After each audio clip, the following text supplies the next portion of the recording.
ಧರ್ಮ ಸಂಸ್ಥಾಪನಾರ್ಥಾಯ ಸಂಭವಾಮಿ ಯುಗೆ ಯುಗೆ. ಹಾಯ್ ಫ್ರೆಂಡ್ಸ್, ಹೇಗಿದ್ದೀರಾ? ಇವತ್ತಿನ ಅದ್ಭುತ ವಿಡಿಯೋಗೆ ನಿಮ್ಮೆಲ್ಲರಿಗೂ ಆತ್ಮೀಯ ಸ್ವಾಗತ. ಸ್ನೇಹಿತರೆ, ಪ್ರಯಾಗ್ರಾಜ್ನಲ್ಲಿ ನಡೆಯುತ್ತಿರುವ ಕುಂಭಮೇಳದ ಬಗ್ಗೆ ಸ್ವಲ್ಪ ದಿನಗಳಿಂದಲೂ ನಾವು ಮಾತನಾಡಿಕೊಳ್ಳುತ್ತಿದ್ದೇವೆ ಅಲ್ಲವೇ? ಕುಂಭಮೇಳ ಅಂತಹ ಪ್ರಸಿದ್ಧಿಯನ್ನು ಹೊಂದಿರುವಂತಹ ಧಾರ್ಮಿಕ ಉತ್ಸವ. ಏಕೆಂದರೆ 144 ವರ್ಷಗಳಿಗೆ ಒಂದು ಸಾರಿ ನಡೆಯುವ ಮಹಾ ಕುಂಭಮೇಳವಾಗಿದ್ದರಿಂದ ಈ ಕುಂಭಮೇಳ ನಡೆಯುವ ಸಮಯದಲ್ಲಿ ಸಕಲ ದೇವತೆಗಳು ಕೂಡ ಇಲ್ಲಿ ಪುಣ್ಯ ಸ್ನಾನವನ್ನ ಮಾಡುತ್ತವೆ ಎಂದು ಪುರಾಣಗಳು ಹೇಳುತ್ತವೆ. ಆ ಸಮಯದಲ್ಲಿ ಯಾರಾದರೂ ಇಲ್ಲಿ ಪುಣ್ಯ ಸ್ನಾನವನ್ನ ಮಾಡಿ ಆ ಮಹಾಶಿವನನ್ನ ಬೇಡಿಕೊಂಡರೆ ತಪ್ಪದೆ ಅವರ ಕೋರಿಕೆಗಳು ನೆರವೇರುತ್ತವೆ ಎಂದು ಪಂಡಿತರು ಹೇಳುತ್ತಾರೆ.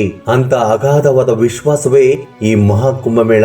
ಈ ಮಹಾ ಕುಂಭಮೇಳಕ್ಕೆ ಪ್ರಪಂಚದಾದ್ಯಂತ ಹಿಂದೂಗಳು ಸಾಗರದಂತೆ ಹರಿದು ಬರುತ್ತಿದ್ದಾರೆ. ಸ್ನೇಹಿತರೆ, ನಿಮಗೆ ಗೊತ್ತಿದೆಯೇ, ಈ ಕುಂಭಮೇಳಕ್ಕೆ ಅಮೆರಿಕ, ಆಸ್ಟ್ರೇಲಿಯಾ, ಕೆನಡಾ, ಜರ್ಮನ್ ದೇಶಗಳಿಂದಲೂ ಕೂಡ ಲಕ್ಷಾಂತರ ಮಂದಿ ವಿದೇಶಿಯರು ಧಾವಿಸಿ ಬರುತ್ತಿದ್ದಾರೆ. ತುಂಬಾ ಮಂದಿಗೆ ನಮ್ಮ ಹಿಂದೂ ಸಂಪ್ರದಾಯಗಳೆಂದರೆ ಅದು ಊಹಿಸಲಾಗದಂತ ನಂಬಿಕೆ. ಆದ್ದರಿಂದ ಈ ಮಹಾ ಕುಂಭಮೇಳದಲ್ಲಿ ಗಂಗಾ ಸ್ನಾನವನ್ನು ಮಾಡುವುದಕ್ಕೆ ಬರುತ್ತಾರೆ. ಈ ಮಹಾ ಕುಂಭಮೇಳಕ್ಕೆ 4 ಮೂಲೆಗಳಿಂದಲೂ ಭಕ್ತರು, ಸಾಧುಗಳು, ನಾಗ ಸಾಧುಗಳು ಎಲ್ಲರೂ ಕೂಡ ನೆಲೆಗೂಡುತ್ತಾರೆ. ಇಲ್ಲಿ ನಡೆಯುವ ವಿಸ್ಮಯಕಾರಿ ರಹಸ್ಯಗಳ ಬಗ್ಗೆ ಪ್ರತ್ಯೇಕವಾಗಿ ಹೇಳುವ ಅವಶ್ಯಕತೆ ಇಲ್ಲ. ಇಲ್ಲಿಗೆ ಬರುವ ನಾಗ ಸಾಧುಗಳು, ಅಘೋರಿಗಳು ಚಿತ್ರ ವಿಚಿತ್ರವಾಗಿರುತ್ತಾರೆ. ಒಬ್ಬೊಬ್ಬರು ಒಂದೊಂದು ರೀತಿಯ ಪ್ರತ್ಯೇಕತೆಯನ್ನು ಹೊಂದಿರುತ್ತಾರೆ. ಕೆಲವು ಮಂದಿ ಹಣೆಗೆ ವಿಭೂತಿಯನ್ನ ಇಟ್ಟುಕೊಂಡು ಕೊರಳಿಗೆ ಮೂಳೆಗಳ ಹಾರವನ್ನು ಹಾಕಿಕೊಂಡಿರುತ್ತಾರೆ. ಇನ್ನು ಕೆಲವು ಮಂದಿ ಮೈ ತುಂಬ ಬೂದಿಯನ್ನು ಬಳಿದುಕೊಂಡು ತ್ರಿಶೂಲ ಡಮರುಗವನ್ನ ಹಿಡಿದುಕೊಂಡಿರುತ್ತಾರೆ. ಇನ್ನು ಕೆಲವು ಮಂದಿ ವಿಸ್ಮಯವೆನ್ನುವಂತೆ ಕೊರಳಲ್ಲಿ ವಿಷ ಸರ್ಪಗಳ ಹಾರವನ್ನು ಹಾಕಿಕೊಂಡಿರುತ್ತಾರೆ. ಅಂದ್ರೆ ಇಲ್ಲಿಗೆ ಬರುವ ಸಾಮಾನ್ಯ ಭಕ್ತರು ಗಂಗಾ ಸಂಗಮದಲ್ಲಿ ಪುಣ್ಯ ಸ್ನಾನವನ್ನು ಮಾಡಿ ಈ ಅಘೋರರು ಮತ್ತು ಸಾಧುಗಳ ಬಳಿ ಆಶೀರ್ವಾದವನ್ನ ತೆಗೆದುಕೊಳ್ಳುತ್ತಾರೆ. ಅಂದ್ರೆ ಆಗಿರುವಾಗ ಇವತ್ತಿನ ವಿಡಿಯೋದಲ್ಲಿ ಆ ರೀತಿಯ ಒಬ್ಬ ಅಘೋರಿ ಸಾಧುವಿನ ಬಗ್ಗೆ ಹೇಳ ಬಯಸುತ್ತಿದ್ದೇನೆ. ಸೊ ಈ ವಿಡಿಯೋ ತುಂಬಾ ಇಂಟ್ರೆಸ್ಟಿಂಗ್ ಆಗಿದೆ, ಎಲ್ಲಿ ಕೂಡ ಸ್ಕಿಪ್ ಮಾಡದೆ ಪೂರ್ತಿಯಾಗಿ ನೋಡಿ. ಸ್ನೇಹಿತರೆ, ಇನ್ನು ತಡ ಮಾಡದೆ ಆ ಅಘೋರಿ ಸಾಧು ಮಾಡಿರುವ ಅದ್ಭುತದ ಬಗ್ಗೆ ತಿಳಿದುಕೊಳ್ಳುವ ಪ್ರಯತ್ನ ಮಾಡೋಣ ಬನ್ನಿ. ಅದಕ್ಕಿಂತ ಮೊದಲು ನಿಮ್ಮಲ್ಲೊಂದು ಸ್ಮಾಲ್ ರಿಕ್ವೆಸ್ಟ್. ಮಹಾ ಕುಂಭಮೇಳ ನಡೆಯುವ ತುಂಬಾ ಅದ್ಭುತವಾದ ಸಮಯದಲ್ಲಿ ಮಹಾಶಿವನ ಕೃಪಾ ಕಟಾಕ್ಷವನ್ನ ಹೊಂದಲು ಓಂ ನಮಃ ಶಿವಾಯ ಎಂದು ಕಮೆಂಟ್ ಮಾಡೋ ಮೂಲಕ ನಿಮ್ಮ ಕೃತಜ್ಞತೆಯನ್ನ ತಿಳಿಸಿ. ಈ ಘಟನೆ ಜನವರಿ 31 ಮಧ್ಯರಾತ್ರಿ 12 ಗಂಟೆ ಸಮಯದಲ್ಲಿ ನಡೆಯಿತು. ಆ ಸಮಯದಲ್ಲಿ ಲಕ್ಷಾಂತರ ಮಂದಿ ಭಕ್ತರು, ಸಾಧುಗಳು ಮತ್ತು ಉಳಿದವರು ಕೂಡ ತಮ್ಮ ತಮ್ಮ ಶಿಬಿರದಲ್ಲಿ ನಿದ್ರೆ ಮಾಡುತ್ತಿದ್ದಾರೆ. ಆ ಸಮಯದಲ್ಲಿ ಒಬ್ಬ ಅಘೋರಿ ಸಾಧು ಅಲ್ಲೇ ಹತ್ತಿರದಲ್ಲಿರುವ ಗಂಗಾ ಘಾಟ್ ಬಳಿ ಬಂದು ಇದ್ದಕ್ಕಿದ್ದ ಹಾಗೆ ಧ್ಯಾನ ಮಾಡುವುದಕ್ಕೆ ಶುರು ಮಾಡುತ್ತಾರೆ. ನೋಡುವುದಕ್ಕೆ ಆ ಅಘೋರಿ ಸಾಧು ತುಂಬಾ ವಿಚಿತ್ರವಾಗಿದ್ದಾರೆ. ಆತನ ರೂಪ ನೋಡುಗರನ್ನ ಭಯ ಬೀಳಿಸುವಂತಿದೆ. ನಿಜ ಹೇಳ್ಬೇಕು ಅಂದ್ರೆ ಅಲ್ಲಿದ್ದವರು ಹೇಳಿರೋ ಮಾತುಗಳ ಪ್ರಕಾರ ಆ ಅಘೋರಿ ಸಾಧುವಿಗೆ ಎಷ್ಟೋ ದಿವ್ಯ ಶಕ್ತಿಗಳು ಇದ್ದಾವೆ ಎಂದು ಅಲ್ಲಿನ ಜನರು ವರ್ಣಿಸುತ್ತಾರೆ. ಆ ದಿವ್ಯ ಶಕ್ತಿಗಳನ್ನು ಉಪಯೋಗಿಸಿಕೊಂಡು ಎಷ್ಟೋ ದೆವ್ವ ಭೂತಗಳನ್ನ ವಶಪಡಿಸಿಕೊಂಡಿದ್ದಾರೆ ಎಂದು ಹೇಳುತ್ತಾರೆ. ಆ ಅಘೋರಿ ಸಾಧು ತನ್ನ 7ನೇ ವಯಸ್ಸಿನಲ್ಲಿಯೇ ಮನೆ ಬಿಟ್ಟು ಅಲ್ಲೇ ಅಡವಿಯಲ್ಲಿ ಮಹಾಶಿವನಿಗೋಸ್ಕರ ಘೋರವಾದ ತಪಸ್ಸನ್ನ ಮಾಡುತ್ತಾರೆ. ಆದ್ರೆ ಯಾರಿಗೂ ಕಾಣಿಸದ ಮಹಾಶಿವನು ಈ ಅಘೋರಿ ಸಾಧುವಿಗೆ ಕಾಣಿಸಿಕೊಂಡು ಎಷ್ಟೋ ವರಗಳನ್ನ ಕೊಟ್ಟಿದ್ದಾರಂತೆ. ಯಾರು ಮಾಡದ ಎಷ್ಟೋ ಅದ್ಭುತಗಳನ್ನ ಈ ಅಘೋರಿ ಸಾಧು ಮಾಡಿದ್ದಾರೆ ಎಂದು ಅಲ್ಲಿನ ಭಕ್ತರಲ್ಲಿ ಪ್ರಖ್ಯಾತಿಯನ್ನ ಪಡೆದುಕೊಂಡಿದ್ದಾರೆ.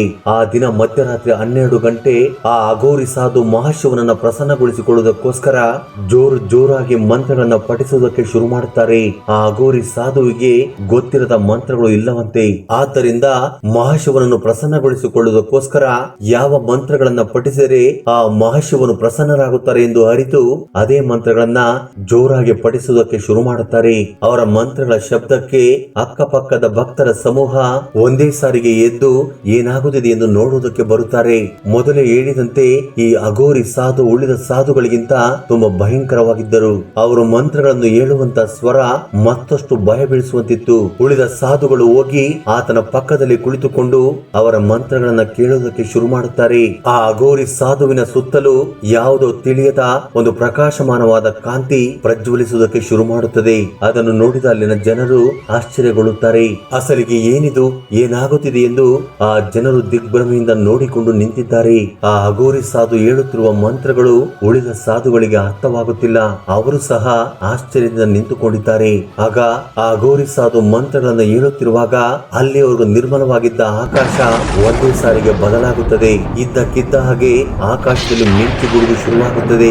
ಏನು ನಡೆಯುತ್ತದೆ ಎಂದು ಅಲ್ಲಿದ್ದ ಅಲ್ಲಿದ್ದವರಿಗೆ ಅರ್ಥವಾಗುತ್ತದೆ. ಆ ಸಮಯದಲ್ಲಿ ಅಲ್ಲಿ ನಡೆದ ಘಟನೆ ಅಲ್ಲಿದ್ದವರನ್ನ ಮತ್ತಷ್ಟು ಆಶ್ಚರ್ಯಗೊಳ್ಳುವಂತೆ ಮಾಡುತ್ತದೆ. ಆ ರಹಸ್ಯ ಶಬ್ದಕ್ಕೆ ತುಂಬಾ ಮಂದಿ ಭಯ ಬಿದ್ದು ಅಲ್ಲಿಂದ ಓಡಿ ಹೋಗಿ ತಮ್ಮ ಶಿಬಿರವನ್ನ ಸೇರಿಕೊಳ್ಳುತ್ತಾರೆ. ಇನ್ನೂ ಕೆಲವರು ಅಲ್ಲಿಂದ ಓಡಿ ಹೋಗದೆ ಆ ಅಘೋರಿ ಸಾಧುವಿನ ಪಕ್ಕದಲ್ಲೇ ನಿಂತುಕೊಂಡು ಏನಾಗುತ್ತದೆ ಎಂದು ಎದುರು ನೋಡುತ್ತಿದ್ದಾರೆ. ಆಗ ಅವರ ಕಣ್ಣ ಮುಂದೆ ಅದ್ಭುತವಾದ ಆವಿಷ್ಕಾರ ಘಟ್ಟ ರೂಪುಗೊಳ್ಳುತ್ತದೆ. ಅದೇನು ಅಂದ್ರೆ ಇದ್ದಕ್ಕಿದ್ದ ಹಾಗೆ ಬದಲಾದ ವಾತಾವರಣ.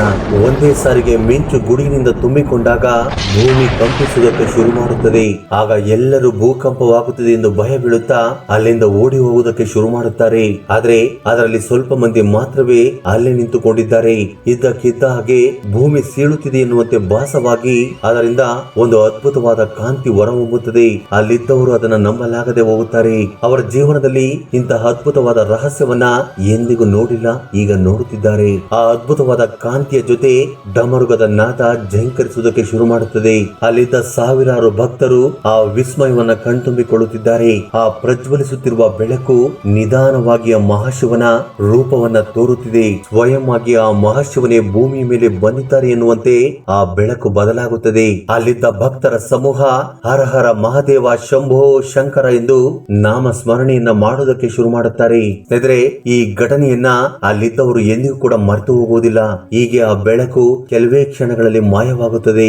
ಮತ್ತೊಂದು ಕಡೆ ಆ ಘೋರಿ ಸಾಧು ಗಂಗಾ ಸಂಗಮದ ಕಡೆ ಹೋಗಿ ಅವರು ಕೂಡ ಅದೃಶ್ಯರಾಗುತ್ತಾರೆ. ಆ ನಿಮಿಷವು ತುಂಬಾ ಅದ್ಭುತವಾಗಿದೆ. ಆ ಕಾಂತಿ ಸ್ವಯಂ ಮಹಾಶಿವನೇ ಎಂದು ಅಲ್ಲಿದ್ದವರು ಅಂದುಕೊಳ್ಳುತ್ತಾರೆ. ತುಂಬಾ ಸಮಯದವರೆಗೂ ಅಲ್ಲಿದ್ದವರು ಆ ಘಟನೆಯನ್ನ ನಂಬಲಾಗದೆ ಹೋಗುತ್ತಾರೆ. ಈ ಮಹಾ ಕುಂಭಮೇಳದಲ್ಲಿ ಮಹಾಶಿವನ ದರ್ಶನವಾಯ್ತ ನಮಗೆ ಎಂದು ಅವರು ನಂಬಲಾಗದೆ ಹೋಗುತ್ತಾರೆ.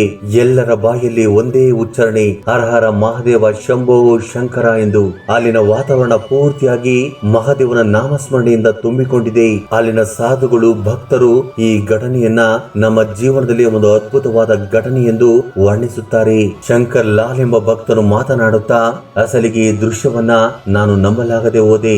ಒಂದು ರೀತಿ ಮಹಾಶಿವನ ರೂಪವನ್ನ ನೋಡಿ ನಾನು ಆಶ್ಚರ್ಯಗೊಂಡೆನು. ಇದು ನನ್ನ ಜೀವನದಲ್ಲಿ ನಡೆದ ಒಂದು ಅತಿ ದೊಡ್ಡ ಅದ್ಭುತ.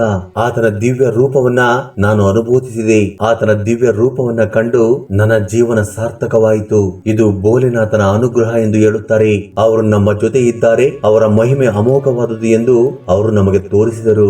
ಮಹಾಶಿವನ ನಿಜವಾದ ಭಕ್ತರು ಆತನನ್ನು ಕರೆದಾಗಲೆಲ್ಲ ಆತನು ಅವರಿಗೆ ಸಹಾಯ ಮಾಡುವುದಕ್ಕೆ ಕಾಣಿಸಿಕೊಳ್ಳುತ್ತಾರೆ ಎಂದು ಶಿವ ಪುರಾಣದಲ್ಲಿ ವರ್ಣಿಸಲಾಗಿದೆ. ಆ ನಂಬಿಕೆಗೆ ಈ ಘಟನೆಯ ನಿದರ್ಶನವಾಗಿದೆ.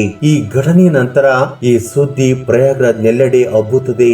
ಮಹಾಶಿವನ ದರ್ಶನಕ್ಕೋಸ್ಕರ ಆ ಗಂಗಾ ಘಾಟ್ ಬಳಿ ಸಾವಿರಾರು ಮಂದಿ ಭಕ್ತರು ಬರುತ್ತಾರೆ. ಈ ಘಟನೆ ಮಹಾಕುಂಭಮೇಳ ಚರಿತ್ರೆಯಲ್ಲೇ ಒಂದು ಪ್ರತ್ಯೇಕವಾದ ಅಧ್ಯಾಯವಾಗಿ ಬದಲಾಯಿತು. ಆದರೆ ಮಹಾಶಿವನು ಯಾವಾಗಲೂ ತಮ್ಮ ಭಕ್ತರ ಜೊತೆಯಲ್ಲೇ ಇರುತ್ತಾರೆ. ಆತನ ಪ್ರೀತಿ ಕರುಣೆ ಕೊನೆಯಿಲ್ಲದಂತದ್ದು. ಮಹಾಕುಂಭಮೇಳ ಕೇವಲ ಧಾರ್ಮಿಕ ಉತ್ಸವ ಮಾತ್ರವಲ್ಲ, ನಮ್ಮಲ್ಲಿ ಅಗಾಧವಾದ ಭಕ್ತಿ ಮತ್ತು ನಂಬಿಕೆಯನ್ನ ಬಲಗೊಳಿಸುತ್ತದೆ. ಆದರೆ ನಿಮಗೂ ಕೂಡ ಮಹಾದೇವನ ಬಗ್ಗೆ ನಂಬಿಕೆ ಇದ್ದರೆ ಈ ವಿಡಿಯೋಗೊಂದು ಲೈಕ್ ನೀಡಿ ನಮ್ಮ ಚಾನೆಲ್ ಅನ್ನು ಸಬ್ಸ್ಕ್ರೈಬ್ ಮಾಡಿಕೊಳ್ಳಿ. ಹರ ಹರ ಶಂಭೋ ಶಂಕರ. ಧನ್ಯವಾದಗಳು.